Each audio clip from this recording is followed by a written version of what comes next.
৭১-এর ২৫শে মার্চ রাতে ঘুমন্ত বাঙালির ওপর ঝাঁপিয়ে পড়ে গণহত্যায় মেতে ওঠে পাকিস্তানি সেনাবাহিনী। শুরু হয় বাংলাদেশের স্বাধীনতা যুদ্ধ। গণহত্যা শুরুর পর আধুনিক অস্ত্রে-শস্ত্রে সজ্জিত হয়ে পাকিস্তানি বাহিনীর সঙ্গে লড়াই করার জন্য পর্যাপ্ত অস্ত্রশস্ত্র ও যুদ্ধ সরঞ্জাম এদেশের মানুষের কাছে ছিল না। এমন অবস্থায় স্বাধীনতা যুদ্ধ চালিয়ে নেওয়ার জন্য বিভিন্ন রণকৌশল গ্রহণ করা হয়। এরই অংশ ছিল পুরো বাংলাদেশকে ১১টি সেক্টরে ভাগ করে ফেলা। ১৯৭১ সালের ৪ এপ্রিল সামরিক বাহিনীর বাঙালি কর্মকর্তারা সিলেটের তেলিয়াপাড়া চা বাগানে এক বৈঠকে মিলিত হন। সেখানে প্রণীত হয়েছিল মুক্তিযুদ্ধের রণকৌশল। সভায় বাংলাদেশকে ৪টি অঞ্চলে ভাগ করা হয়।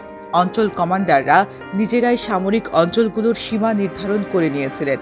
এরপর ১৯৭১ সালের ১১ জুলাই থেকে ১৭ জুলাই পর্যন্ত প্রবাসী বাংলাদেশ সরকারের সদর দপ্তরের সেক্টর কমান্ডার এবং ঊর্ধ্বতন সামরিক কর্মকর্তাদের একটি সম্মেলন অনুষ্ঠিত হয়।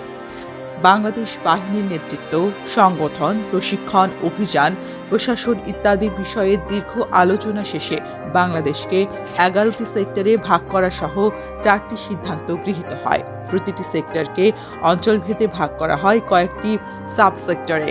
এর আগে জেনারেল মোহাম্মদ আতাউল গনি ওসমানী ১৭ এপ্রিল গঠিত সরকারি মুক্তিবাহিনীর সর্বাধিনায়কের দায়িত্ব পান।